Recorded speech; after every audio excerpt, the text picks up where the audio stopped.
welcome to a very special episode of Fantasy for the Ages, where father and son sit down and talk about fantasy books. I'm Zach, the son of that equation. I'm the father, Jim, and I thought we were just talking about a dog today, apparently. I mean, he's pretty cute. Yeah, well, introduce him.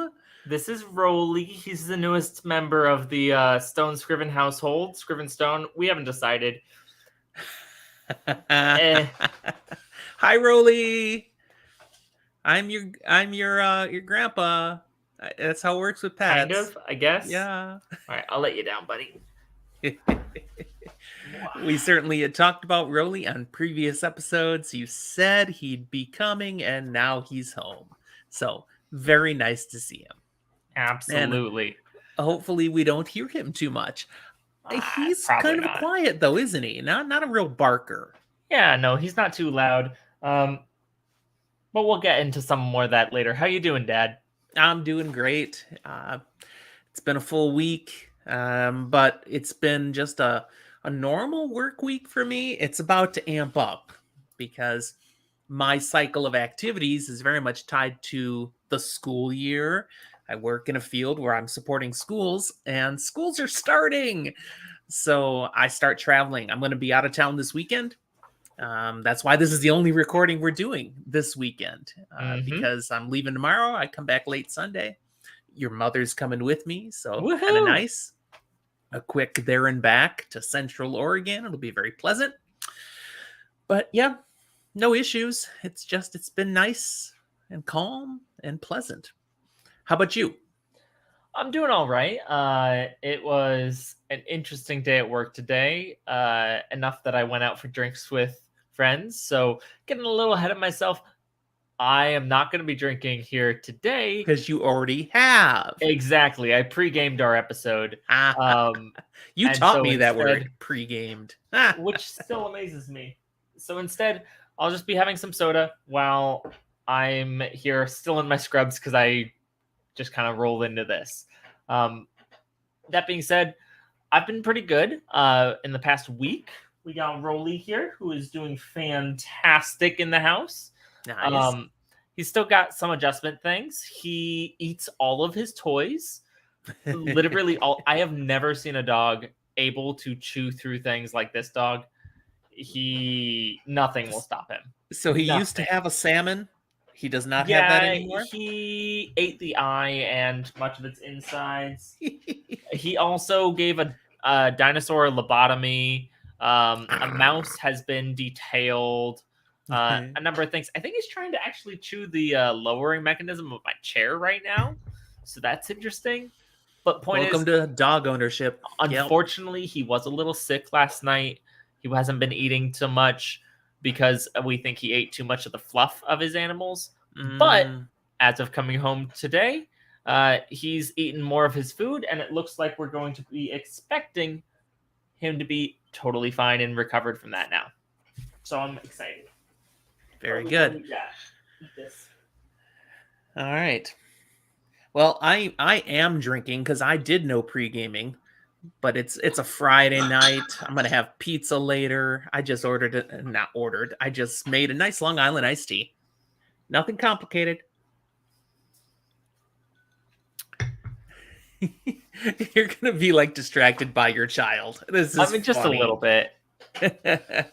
It's Fantasy for the Ages. We never specified they had to be human ages. Nope, guess not. What are we here to talk about, Dad?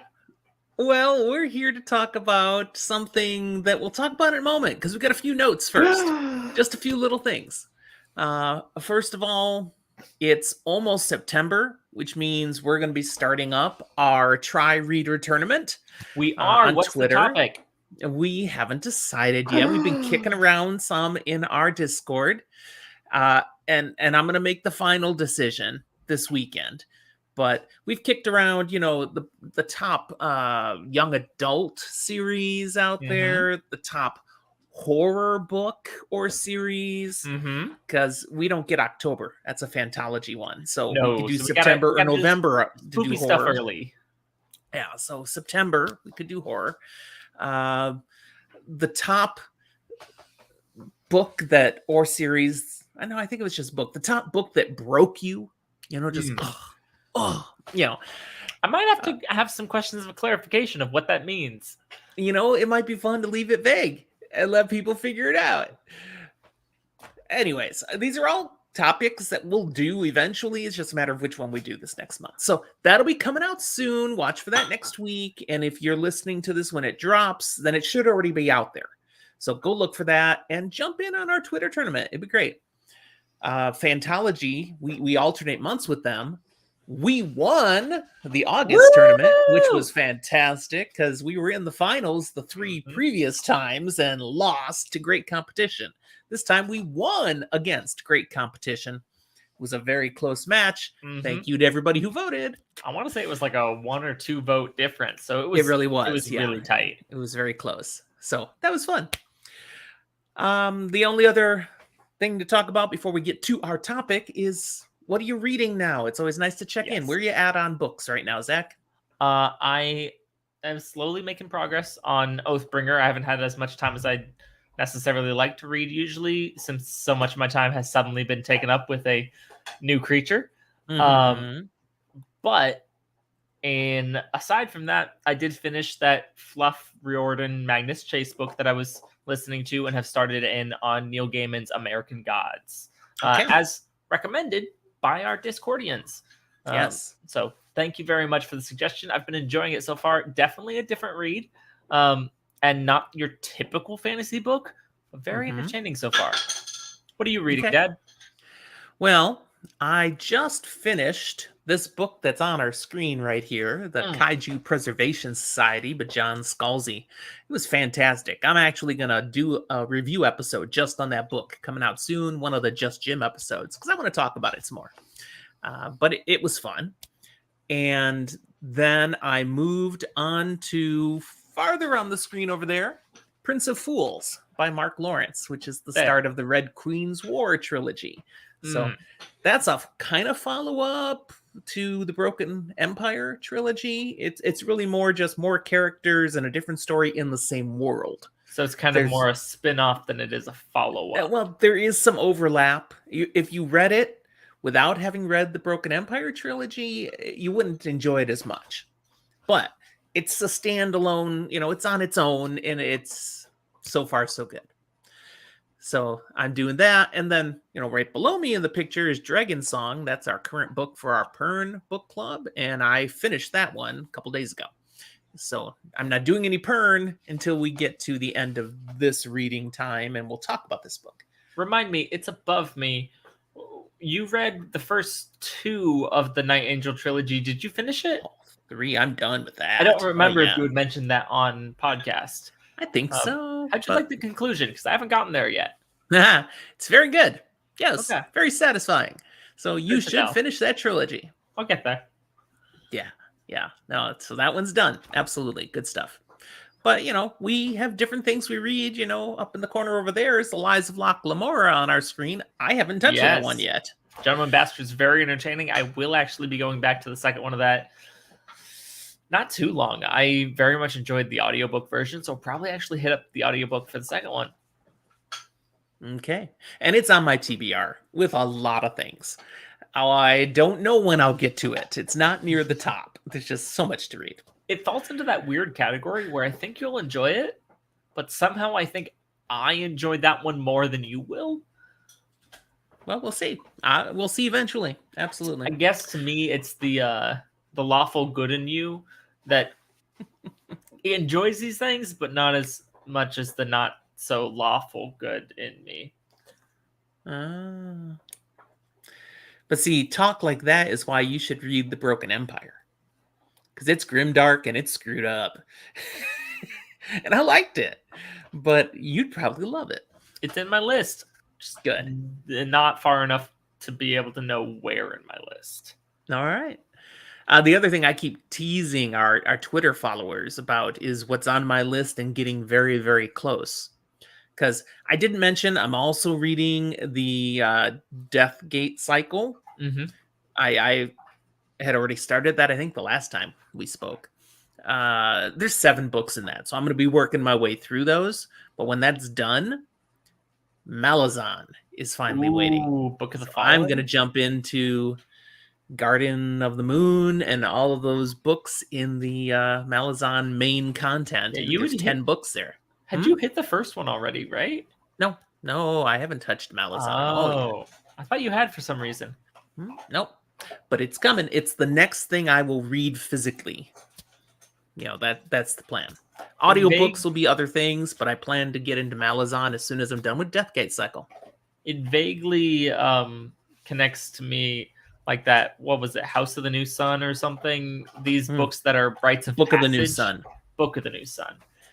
Yeah, man, that was rough. It's one of those rites of passage books, right? Except Malazan's better. I don't know if everybody will agree with me. Drew McCaffrey somewhere is going, "What are you saying?" You haven't read it yet. Who knows? Just by reputation, I think it's better. All right. What we are actually here for today, then, is to talk about HBO's new show, yes, House of the Dragon. And let's just give a tiny bit of warning and background. Warning is that this is full spoiler. We're not holding back. We're going to talk about anything we want to related to episode 1. That's all that's out so far. So if you haven't watched episode 1 yet, go watch that first, then come back to this episode. I have a question of clarification for my dad. Yes. Is it full spoiler for Game of Thrones potentially as well? I didn't really think about that. Just I don't think we're really going to talk about Game of Thrones here right now. So I can't promise that. Okay, then, I think if people are going to do House of the Dragon, they've already watched Game of Thrones. Probably. That's fair. So, yes, we can talk about Game of Thrones. And I'll tell you this much. If I spoil anything using House of the Dragon, it's coming from the show. I'm not going to touch the books of Song of Ice and Fire at all. Okay. What is an airplane landing by you? What the heck was that? Sounds like an F-16 or something outside. You're being attacked. Like, we get trains. I have train tracks right outside my house. That's not a train. That was a jet. Did I look up on the news? Is Austin, Texas under attack? We do have air bases nearby us as well. But I haven't heard that one. We've not heard that before on one of these. That's funny. Wow. All right. So, spoilers. It's a risk. It's real. Yes. All right. So, House of the Dragon. Just some details on what this is then. This is the follow-up, but not a continuation. It's a prequel series to Game of Thrones. Game of Thrones having ended in 2019 in what most of us feel was a very dissatisfying manner. And so can HBO kind of make it up to us and come back strong with some more content from this world Martin has created? That's the question. Jury's still out. What? I said the jury is still out. Yeah. It's a big budget production. They've dumped money into it. HBO is counting on this being a next big sort of hit. And not a bad start. Its debut episode set a record for the most viewers for anything that HBO has debuted. They had 10 million viewers. Pretty impressive. And they seem to be happy with that. Today they announced it's been renewed for episode 2. That's good. Yeah, it should be. No, renewed for season 2 already now. Is an interesting thought, and we'll get to later. Okay. The only other detail then is it's based on a book. It is. This is not totally made up like Rings of Power. This is Rings something of Power that has... based on a book. Weekly. I mean, we'll probably talk about that eventually in some episode, but weekly based on a text. This is more connected. It flows from Fire and Blood, which is a prequel novel that George R.R. Martin has out there. I have not read it. I was going to ask because I have not either. Yeah. I partially, as the show was coming out, was going, should I read it? And then went, no, I kind of want to go in blind. Okay. Now, they've been very clear. It's inspired by the novel Fire and Blood. So it's not making any promises it's going to follow the exact same story or have the exact same events. Well, and here's the biggest thing with that. Fire and Blood is a novel. It's not a series. It is a prequel Mhm. novel to A Song of Ice and Fire. The show that we're getting right now, we have one season. It's been renewed for a second, and I've heard that the initial plan is 4 or 5. Mhm. So that's more than a novel of content. Yeah, but there's a lot of story to tell. And at its essence, as I understand it, this is the story of the Targaryens, the ruling family in Westeros, when they end up going to war with each other. Mm-hmm. Basically, we've got a civil war that's coming here. The clear line of succession is muddy now, and it's going to become a mess. And And it's we've going to heard lead to the eventual disintegration of the eventually. Targaryens. So when we pick up in A Song of Ice and Fire, of course, they're not there anymore. They've been ousted. This is where it starts. The very, very beginning. Now, Yeah. we've heard bits and pieces of this as throwaway lines or tales that inspire certain characters in Game of Thrones. And this is why I was like, it may have some spoilerage because, like, certain characters who are badass and maybe assassiny definitely mention certain other characters that exist in this House of the Dragon series. Does that potentially give us an idea of where some of these characters might go in this series? Absolutely. But time and time again, we see reality and history are two different things. So maybe we'll get Yes, something different. we could. So, initial impressions. We both watched episode 1. What'd you think? Just on a surface level, what was your impression after watching the episode? I've got two initial things to say. One, yeah, I quite enjoyed it. Two, Rachel actually had to leave the room. She was not doing well. Full spoiler here, so I can say Was it the pregnancy scene? There's a childbirthing scene, and it really ties into some things that are not comfortable places for Rachel, and so she just wasn't doing great in that scene. Really did a great job as his job as an ESA. He went and comforted her. So he's at least doing great, but it was definitely a moment of like, yeah, no, she does great with the boys and the unrealistic violence, but something realistic-ish, like Game of Thrones, or now House of the Dragon. No, there's that room to be understanding that it's not for everyone. Yeah, this is that's one of the points that out in the fandom and Twitter and all that there's been complaints and pushback. People feeling like there should have been some trigger warnings for certain content here. Mm-hmm. They don't do trigger warnings for No. House of the Dragon, for Game of Thrones. HBO doesn't do that. trigger warnings, Okay? period. Basically, I'm going to say if you're someone who has a lot of sensitivities and you figure you have a lot of trigger things, this is probably not your show. No. Okay? That I will say there were a couple things here and there, to me, like childbirth, where when I think about it, I go, yeah, no, it's a potential given with the setting and such, but also wasn't something that was super common and not as blatant in its previous version, Game of Thrones. It was done differently. And so to have it so, honestly, the biggest point of violence that we saw was either that scene or when a guy got an axe in his skull.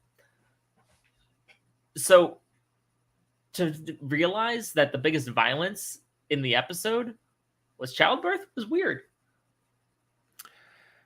I mean, the childbirth scene is traumatic, but I didn't find it overly graphic. They could have done much, much more than they did. They really focused on the emotional anxiety of this. He has to make that horrible decision. Do I save my child? I mean, my wife is probably going to die either way at this point. Do I do what it takes to save the child? And he tries. And then, of course, the child dies anyways. But, they I'll be didn't. honest. there's a lot of blood, but they didn't show a Now, lot I with would that. agree that for the most part, the show across the board so far has been comparatively tentative with its violence in comparison to its emotional and psychological impacts. There have been a lot more already icky moments when it comes to what's going on in people's heads, what's the implications of these actions, as opposed to what are they physically doing. Okay. My initial impressions. I loved it. I thought, yes, this is a show they've decided not to screw up. Because right from the beginning, I'm like, we've got a dragon flying around, giving us kind of some homages to some of the settings we had seen. The Red Keep, the Baelor, the something of Baelor. Sept of Baelor. Thank you. It was totally blocked for a moment. The I Sept of love Baelor, seeing a restored Harrenhal. Yeah. So we're seeing some of these things right off the bat, and I was like, cool. But I also felt, the quality was good. We're right back into the world they screwed up at the end of Game of Thrones. Now it's fresh and shiny again, and I felt that was good. Also, because let me just finish the overall impressions. I thought the costumes were on point. I thought the quality of the production was strong. I thought the acting was fantastic. Matt Smith delivers. We'll probably talk more about that later. Yeah. I literally, when it was done, couldn't think of things that sucked. I get why some people don't like certain aspects, but I was just so caught up in the story, what was on screen. Nothing jarred me out of it. I was immersed. I enjoyed it. I'm going to watch this show. Now, what were you going to say? I love Matt Smith. He's my favorite of the Doctors. Ever since his time in Doctor Who, I feel like he's been done dirty by a number of roles that he's taken. He does this one great in a number of things, but often it's bad source material or poorly marketed or whatever. This is the role he needed. A little bit. And at the same time, commercials did him dirty. Because in the promos, I was looking at him going, Matt Smith with Legolas hair does not work. Just didn't work. But the more it goes, when you go for those like pretty headshot moments, it's jarring, it's weird to me, who's very used to Matt Smith looking a certain way. But immersed in his character. Exactly. In the character, in the moments, and especially in the more grungy, messed up moments, is like, no, it works. It works. Yeah, totally. It. And I would argue, of all the various characters, a number of them are interesting. A number of them are well done. His is the most focused on, developed, to my opinion, so far. Probably for a good chunk of this, and a standout. Now, one thing that struck me as funny, not in a ha ha ha funny way, just in a okay. There's been some clear marketing coming out in advance of this, partly in response to some pushback from Twitter, from the fandoms, from the cancel culture, that we don't want to, it's not going to have so much sex, will it? Because that was really overdone in Game of Thrones. And like, oh, no, it's not going to have nearly so much. I have a thought on this. It had so much sex in this first episode. To me, it said, hey, you know what we lost at the last couple seasons of Game of Thrones? We stopped showing so many boobs. Let's have scenes with so many boobs. We said all this so you'd at least watch the first one. We'll get some numbers. But then we basically said, beep you. We're going to do our show the way we do this. Well, and to me, there was, this is something that I personally have a little bit of like there was a fairly large disparity, that gap between male versus female nudity in this first episode. I think the female nudity that I saw was much higher than the male. They know their audience, I think, though.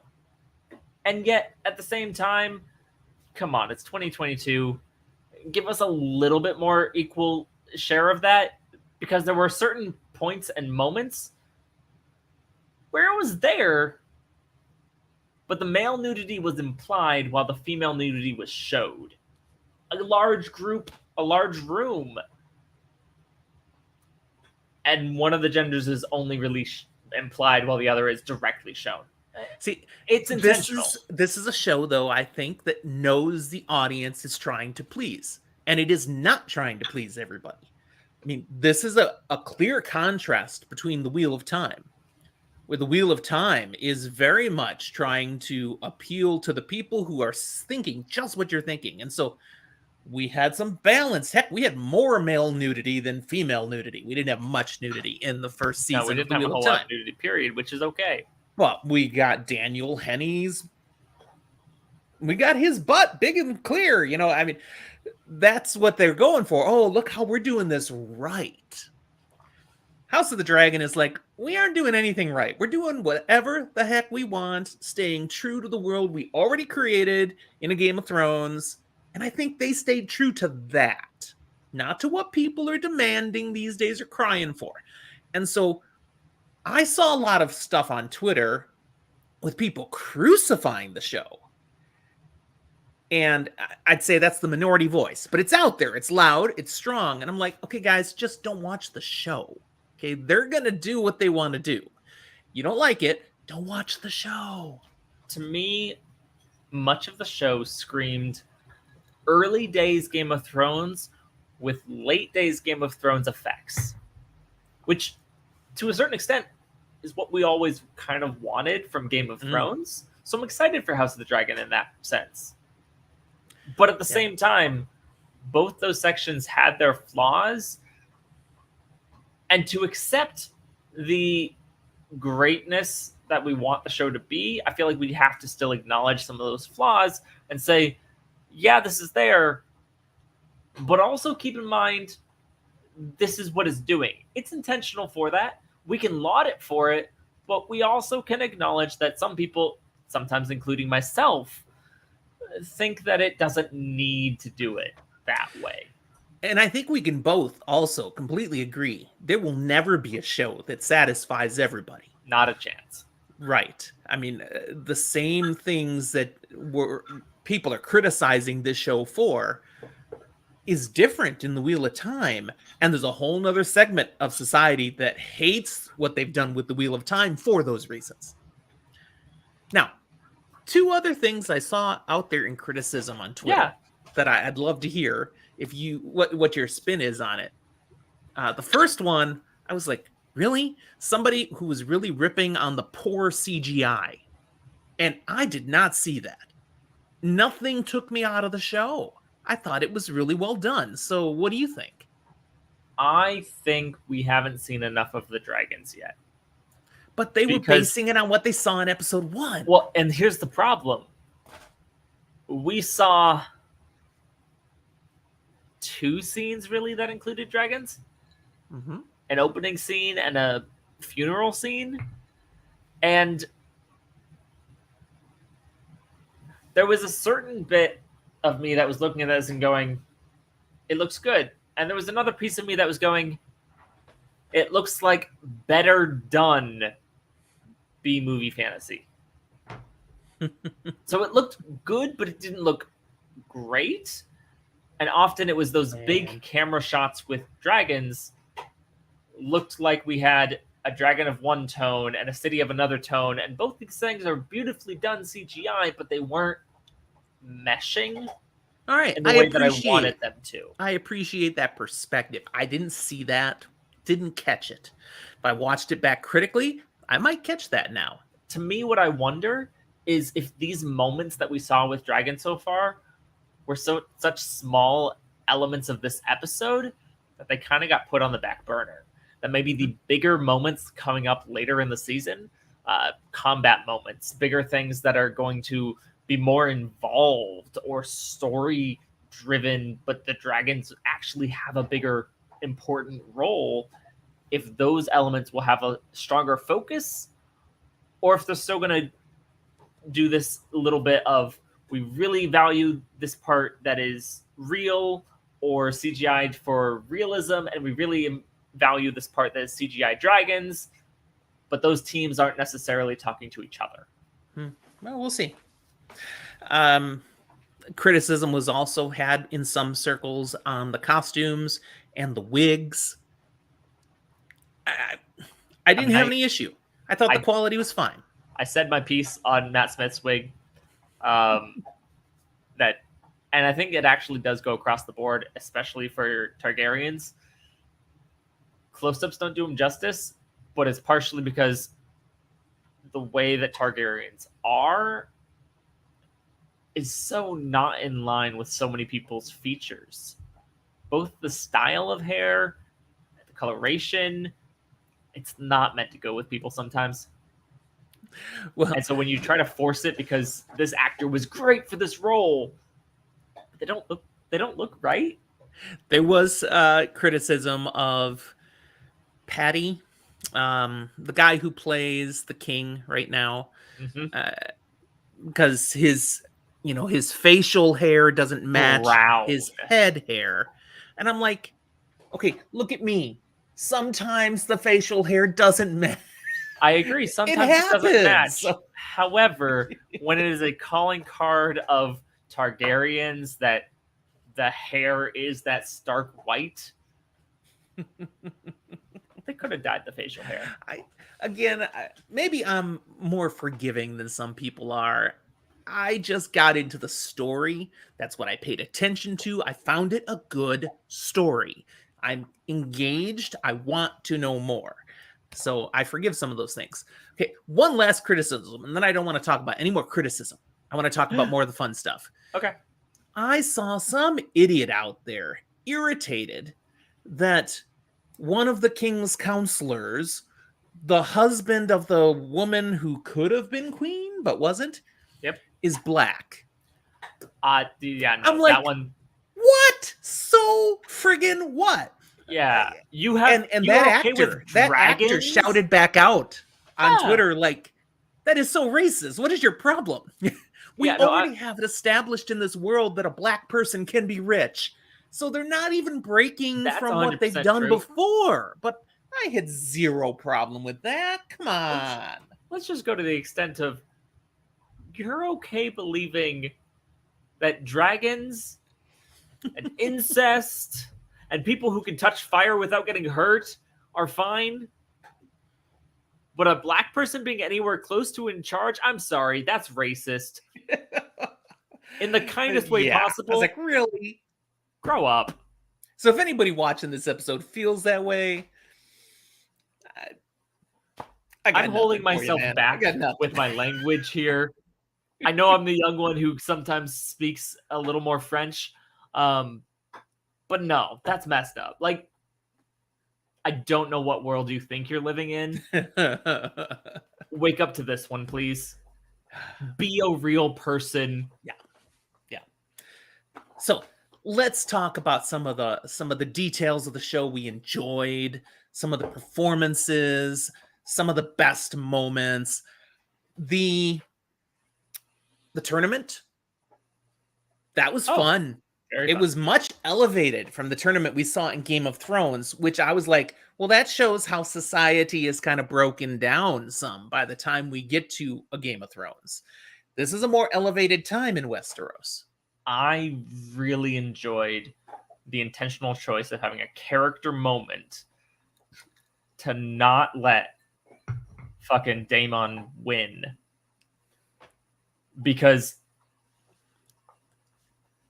he's a cocky prick. In that moment, he's there, he's gloating, thinking he's won. No, he hasn't. Guy's down. He's not dead. He's not giving up. Don't give fan service. You deserve to get hit in the back. Yeah. No, that whole scene was fun. There was some gratuitous violence, and then the melee that takes place after that. It's like, holy crap. Yep. This is the world we know. And I did enjoy, I'm not as familiar as some people for sure on the general rules and regulations of tournaments and jousts and such. For example, I could be totally off base here. I feel like most tournaments were not as deadly historically. Yes, there were deaths and injuries. They could get violent. And yes, yeah, there is that element of, and this is what I loved, when like both are unseated, it moves to unmounted combat and the contest continues. I loved that they implemented that and kept showing that, because we only really saw that once in Game of thanks Thrones, to the and mountain, it was when the it ended mountain very chopped badly. off a horse's head. Yeah. But no, continuing on with it, I thought was great. Yeah, but you're right. Historically, it didn't get so violent. This is a different world. This is not our world. There was a lot more of like fight, and eventually someone does yield or someone is declared the winner. Not a whole lot of like, oh, we've just lost half of our knights because the other half killed them. Now, there was a storytelling choice in that scene where they're jumping back and forth between the violence of the tournament and the violence of the pregnancy, the attempted delivery. There was, wow. I mean, that's a choice you make, and it worked. Yeah. And it was tense, and it was sad. I mean, heartbreaking. So, yeah. Wow. Honestly, I think to me, it intensified that scene. Matt Smith's character, Damon? Is that the name? Damon. Yes. Like Demon, but the more Latinized version. He showed some real depth of character through a number of these things. You see one side of him in the tournament, then you see him at the funeral, for lack of anything else, giving a moment of comfort. But you also see then King for a day. You know, I mean, so, he's I am watching this through with friends and stuff. We're actually kind of making a fun little thing of it. And there was a general feel in the room anytime those two characters were having sweeter moments, moments where it's like, maybe he's Daemon and Rhaenys. Yeah, it's like maybe Daemon's not all bad. It's like that's one take, but also they're Targaryens, so we just always felt a little icky. Of course, you know, this whole episode, at least I believe, this whole episode is setting it up for Rhaenys and Daemon being on completely opposite ends of what's to come. And if I remember correctly from what we know in Game of Thrones and looking forward to this, that's supposedly a large of what we will get to see. Yeah, I believe so. I loved the name drop of Dark Sister, his sword. I missed that. Because Daemon wields Dark Sister, which has been talked about in the past as one of the great Valyrian steel weapons. Got it. I loved how... What's the name of the king? It's slipping my mind. It starts with an A. Aemon? I don't think he's an Aemon. That's a common name, but I don't think that's his. I don't think so either. I will tell you, almost made me laugh. The queen who died. So I watched with subtitles on. Her name's Emma, right? It's Aemma. Yeah.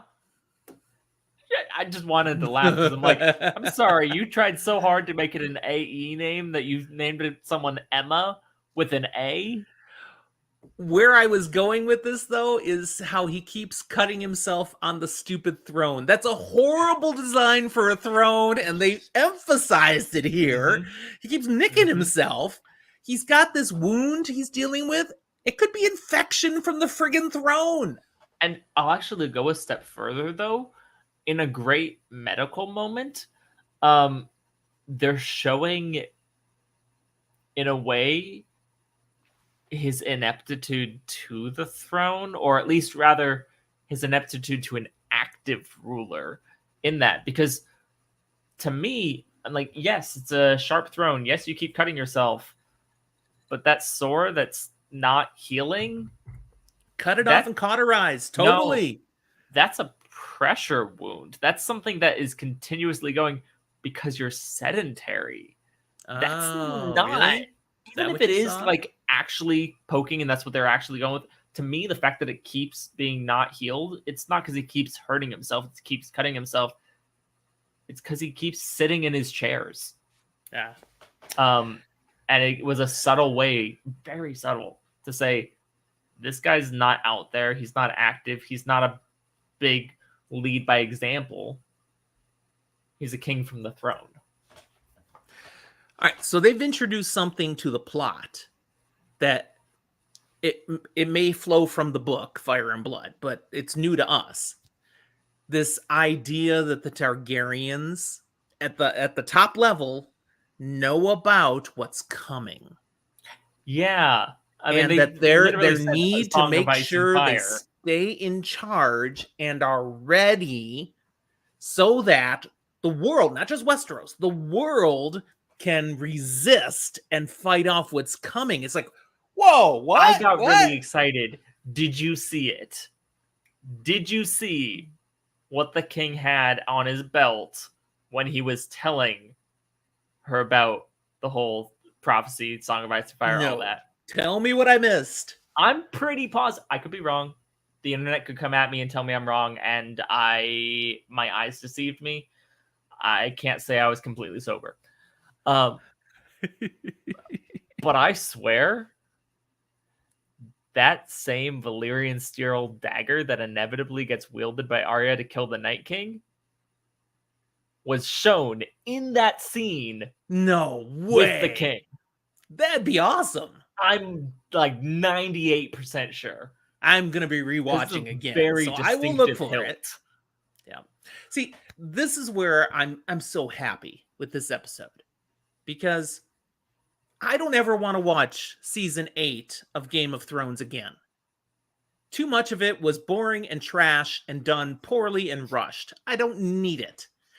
But this, I look forward to watching the episode again. That's the Game of Thrones I want. I've watched the first few seasons lots of times, so now I've got House of the Dragon doing that again to me. I want to watch it again. That excitement? Yes. Other best moments? Anything else that jumps out to you? Or, I'll toss the other one, any other issues you have with it that you want to speak to? Because I remembered a thing when we were talking about the jousting in the tournament that we talked about briefly, but I didn't give an example. The costuming for most of the show, I think, is great. Can we talk about the fact that the wings on Daemon's helm were very clearly rubber? Didn't catch it. He was riding on that horse, and they were flopping. But see, I missed that. I missed it. So my eyes just immediately went, I did catch in that tournament that there was at least one. I think there were 2 Baratheons, and they got their heads handed to them. 2, and well, not their heads. They were not. I mean, not literally. Their heads weren't taken off. But they went down like chumps. Yeah, no, the Baratheons there were chumps. Give it 200 years. We also did have the Starks represented, not in the tournament. We saw one old guy who pledged. Right. Yeah. And that was a scene. And he's putting forward Rhaenys now as his heir when he's pretty much dismissed her before then, because it's all about I'm gonna have a son. And okay, I'm not gonna have a son anymore. So here you go.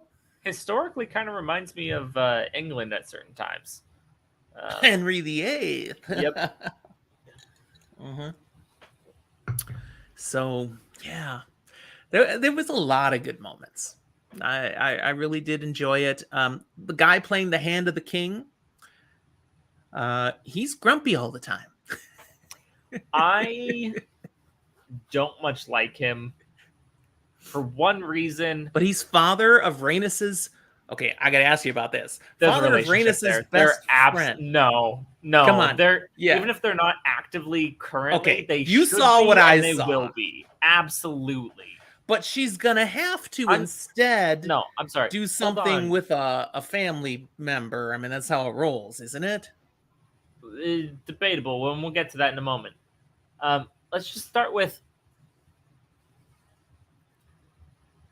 opening scene that we get to meet them, Where the and head is in the lap of the other. no, not then. When she got Not off the yet. dragon, and they're talking about he'll be big enough. There'll be room in the saddle for 2. Yeah. You don't take someone on your dragon with you. Obviously. If this was Wheel of Time, they'd be pillow friends. Yeah, no, absolutely. And I was so down for it the entire time, actually. That being said, then she was sent to the king. That's the part that makes me go, I don't like the hand. It was icky. I did not like. And it made me wonder, is this going to be part of what gets messy? Is she going to end up birthing a son to the king? And complicate everything. And I don't like it. If it happens, you heard it here. I called it right now. We haven't read the book. Maybe that's part of the plot. That's really, really possible, and I don't like it because I want the two of them to have a problematic but happy attempt at a relationship. But you know this king, he'd be all about takebacks. Oh, psych, I know you're the heir. But there's a son now, so screw you. And at that point, we're back to just like season 2, 3 of Game of Thrones. We're back to there's at least 3 kings in this war, except one of them's a queen. But here we get then that she gets rejected, Rug's pulled out, she turns to her favorite Uncle Daemon, and the two of them become the power couple that take down the king and her former best friend / lover and this that's just so usurper. I've just told all 4 or 5 seasons right there. Bam. That feels just as icky right now because both of them, and but sorry, it's appropriate. I don't have Ice and Fire icky. Character names in my head very well yet. Queen to be and Queen Consort. Well, that's what I'm going to say right now because I have no idea what their names are. Both of them. Rhaenys is the one. Cool. Rhaenys and... I have no idea who the other one is. Sorry. The other one whose name I will learn at some point. Yes. I don't know. This is, we haven't studied. We're just reacting. I have not studied a single thing. And I've watched it all of once. Yeah. But no. The two of them, in comparison to pretty much all of the other players in this, whether it's the Hand of the King, the Daemon, that one knight, Cole, he's going to come back. He's going to be important. I'm calling it now. Why focus on him in the tournament and let him win if he's not going to be important in some way, shape, or form? All of these players, those two are significantly younger seeming. Whether they're actually that much younger or not, they are. And historically, it works. Game of Thrones, books-wise, it definitely works. Show-wise, it kind of works. Either way, it feels icky. And I know that's my projection of our time and place, but also I don't want to project myself into a situation where to enjoy a developing relationship between two characters, I have to accept someone who's like 30 and someone who's like 13. I don't want that. It's icky. All right. Well, I'm looking at my notes. I guess the last. Well, I got 2 last questions for you. Okay. 1, is this going to be the hit HBO is looking for? What do you think? I think they're off to a great start. I think it definitely could be. I think they're off to a great start. I don't think it's going to be what HBO wants it to be, if only because I think HBO wants it to be something that becomes the new Game of Thrones, takes everything by storm, and people are watching this and nothing else, basically. And I think instead what we're going to see is we have a number of really good adult-ish fantasy or fantasy-adjacent content on a number of different streaming surfaces as originals. And if they want to be successful, they all are kind of going to have to take turns and plan when they release, which they've started doing. But that, to me, says it's singular success is only so far. It's not people are choosing this over the other things. But they're choosing this when they can. This is going pretty much head to head with Amazon's Rings of Power. When does that come out? September 2nd. Yeah, that does come out to next week. Exactly. They're going to be running concurrent is what's happening here. But I'll tell you what I see HBO doing. I really see HBO thumbing its nose at the appropriateness, the politically correct, the things that Amazon seems to pay a lot more attention to, as demonstrated in Wheel of Time, and we'll see with the Rings of Power. But I think we're going to see it there too, where they're trying to be more culturally sensitive, pay attention to today's values, the day and age we're in. And HBO is saying, screw that. We're going to make something that's true to what we think the source material would be. I'll be honest. And I think they'll steal a lot of the audience. Because I think it's an aggressive take there. Because okay, I'm going to go the other way on this. I don't know what the audience is going to do. I don't know what's going to be taken what way. But this is not HBO versus Amazon's preferences on how they make something. Okay. It's source material.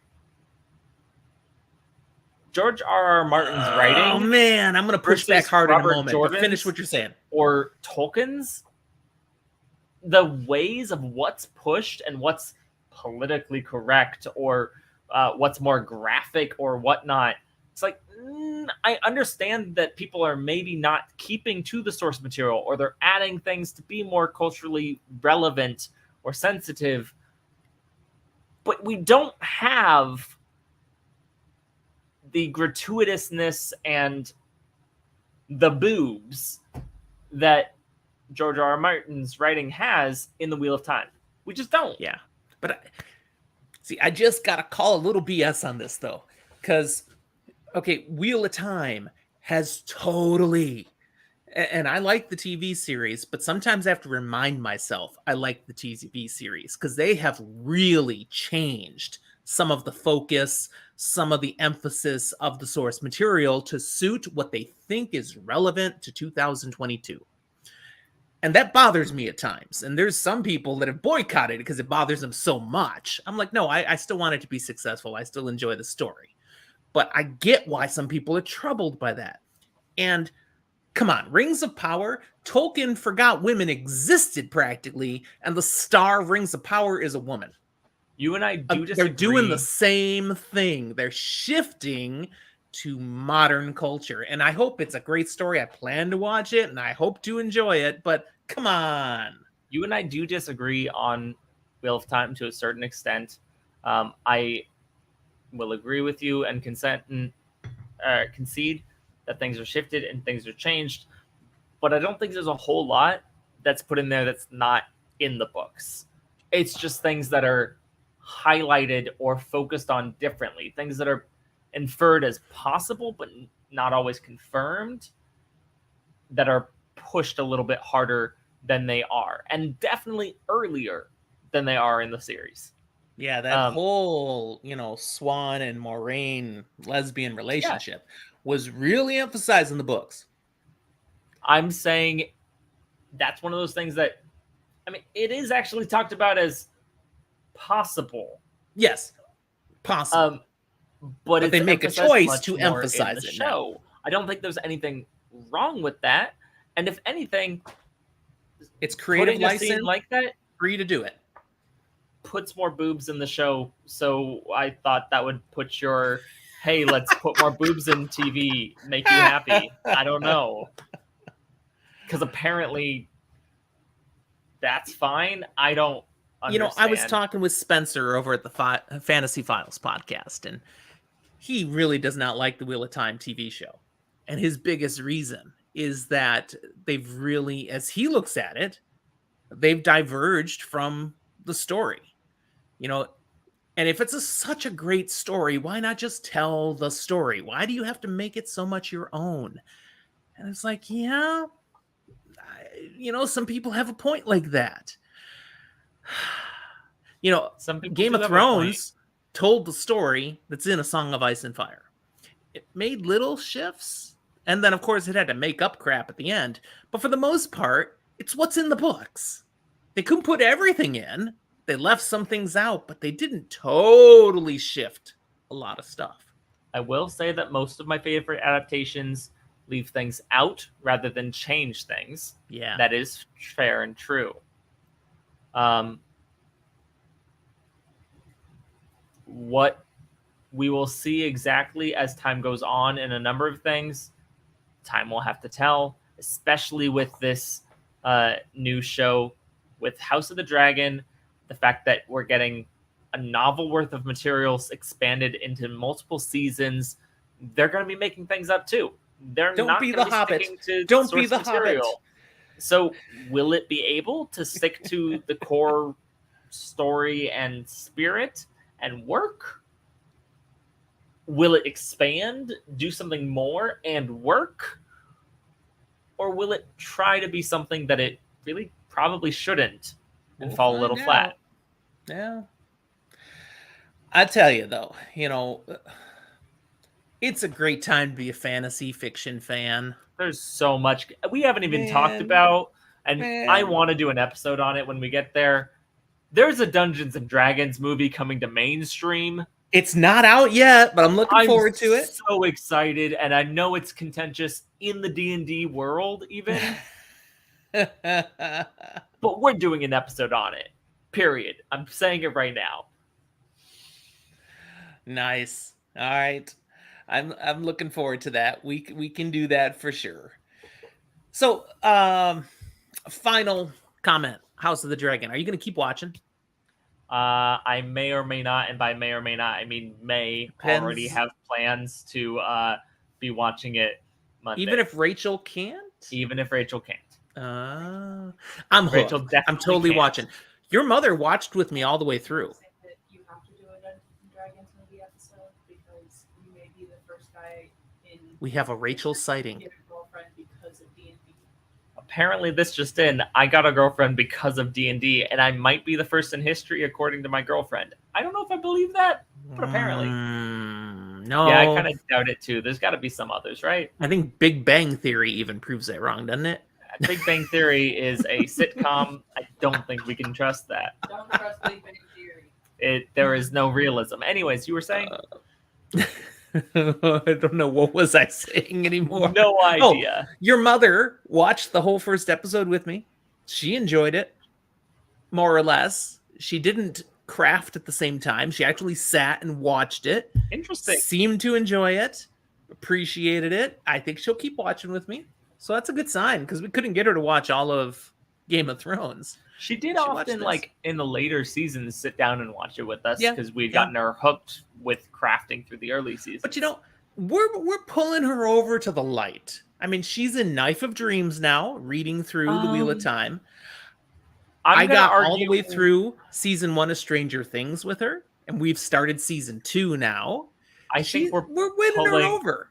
I don't think you're wrong there. I think we're pulling her down to the darkness. I don't think we're pulling her over into the light. The House of the Dragon isn't the light. Okay. I think that's very fair to say. Her tastes are shifting. All right. That sounds fine to me. All right. Anything else you want to say? No, I like my camera angle. Often you guys get to see Rolly somewhere in the corner every now and then. Every now and then. Yeah. It's been a great episode. We've had some people with us live, jumping in and out. We've never had more than one person at a time, but we've had one person multiple times. So maybe we offended a lot of people. They were with us for a couple minutes and then I'm out. I don't know. Sorry, it happens. It's my face. Because this episode is, relevant time-wise, we did this live. Hey, someone's with us again. Oh, and they're gone. Look, just like that. Wow. Because it is... How bad are we if they could be with us for 5 seconds and they're gone? That one's got to be your face, not mine. Anyways, because it's time sensitive, came out on Sunday. New episode comes out this next Sunday. We did this live. This is going to be available right away then. This is our current dropping episode then. And I'm going to drop other things in our regular schedule, but this is getting stuck right in here now. The audio would take me a little bit of time to put together. So sorry if you're our audio podcast listeners, you're going to get this after episode 2's out. That's just the way it is. But it's kind of fun to do something current now, have to get it out. That's kind of cool. Yeah. I don't have anything else either then. So I think this is where we'll kind of wrap this up. Definitely want to remind people, we love to interact with fans. Absolutely. So, having people jump in and out, at least they were in for a little bit. Yeah. Which is great. And we have a Discord. So we do. Find us there. It's growing like crazy lately. We've got over 80 people in Discord now, and they're interacting all the time. I mean, we don't even have to be there, and they talk their whole conversations. It's fantastic. It's great when I get off work sometimes, and I'll look and I'll be like, oh my goodness. The app is blown up.